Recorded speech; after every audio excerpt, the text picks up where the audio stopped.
दोस्तों आज से हम ये पोस्ट मैच एनालिसिस प्रोग्राम शुरू कर रहे हैं। हर मैच के बाद आपको बताया जाएगा कि कहाँ, क्यों, कैसे। तो उससे आपको समझने में बहुत हेल्प मिलेगी स्क्रिप्ट को कैसे समझा जाता है, केपी एस्ट्रोलॉजी को कैसे पढ़ा जाता है। तो पहला एपिसोड हमारा 27 मार्च 2026 को जो मैच रहा पीएसएल का क्वेटा ग्लैडिएटर्स कराची किंग्स, उसका पोस्ट मैच एनालिसिस हम आपको बताने जा रहे हैं। मगर इस मैच में दोस्तों जो भी चीज़ें रही, जो भी चीज़ें अप डाउन रही, वो मैं आपको बताना चाहूँगा। फ़र्स्ट ऑफ़ ऑल सबसे पहले मैं आपको बताना चाहूँगा कि जो स्क्रिप्ट शुरू हुई वो 90% से शुरू हुई। देखिए 90% से शुरू हुई स्क्रिप्ट और 90% पे ही चलती रही, 90%, और लास्ट में 10-42 से 10% आया।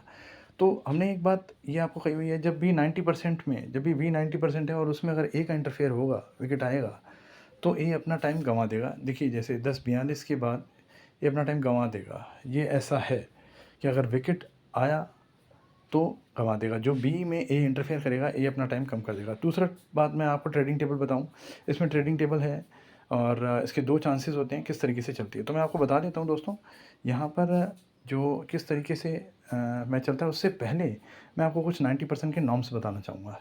देखिए 90% में मैं आपको बताऊँ कई तरह के क्लॉज़ होते हैं।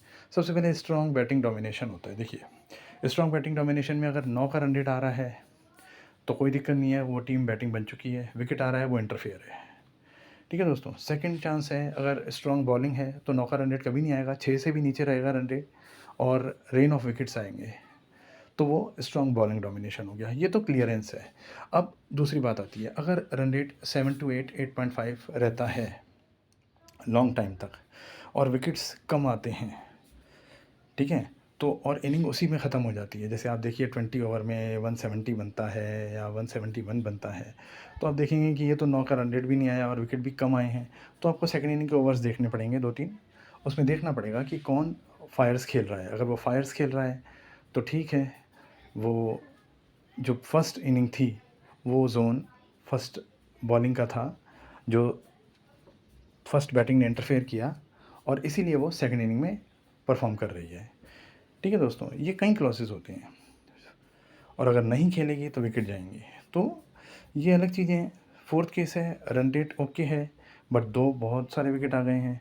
जैसे रन रेट है, जैसे 7-8 की रन रेट है, मगर विकेट बहुत सारे आ गए हैं, तो मतलब वहाँ डेफिनेटली बॉलिंग ही डोमिनेट है और जो बैटिंग है उसने इंटरफेयर किया है, उसको आगे भुगतना पड़ेगा उसका।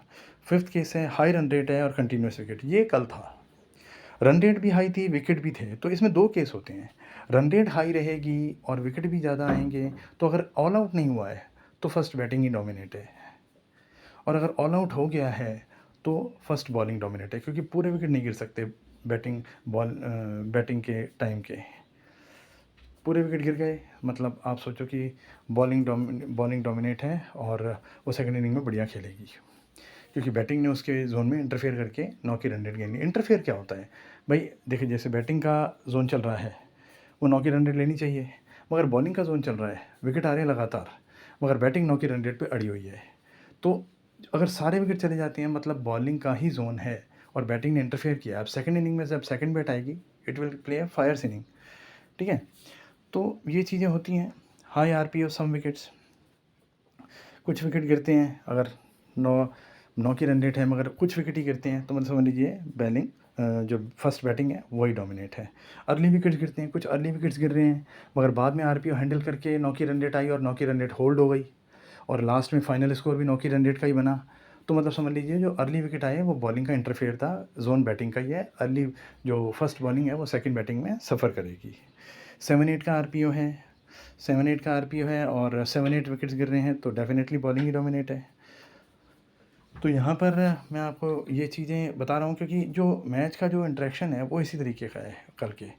तो मैं आपको बताऊँ यहाँ पर, ये देखिए कल जो 27 मार्च 2026 को मैच था क्वेटा ग्लैडिएटर्स और कराची किंग्स का मैच, उसमें मैं किस तरीके से मैं आपको बताऊँ स्क्रिप्ट रन कर रही थी। स्क्रिप्ट में शुरुआत में आप देखेंगे कि 7 से 8, 6 तक 90% का जोन था। 90% में हमने कहा 9 के रन रेट आनी चाहिए। देखिए यहाँ पे 2.4 में 30 रन्स हैं यहाँ पे, तो 9 का रन रेट आ चुका है। यहाँ पर 9 का रन रेट ही चल रहा है। यहाँ पे 3 ओवर में 4 ओवर में 36 रन है और यहाँ 2 विकेट आ चुके हैं। दोस्तों यहाँ पर 2 विकेट प्रॉब्लम करते हैं। हमारे दिमाग में ये आता है कि 6 ओवर में 2 विकेट नहीं आने चाहिए, मगर उसके बाद भी देखिए हमने सोचा जो कैरी होती है रन रेट, तो देखते हैं 6 ओवर में 60 रन बन चुके हैं।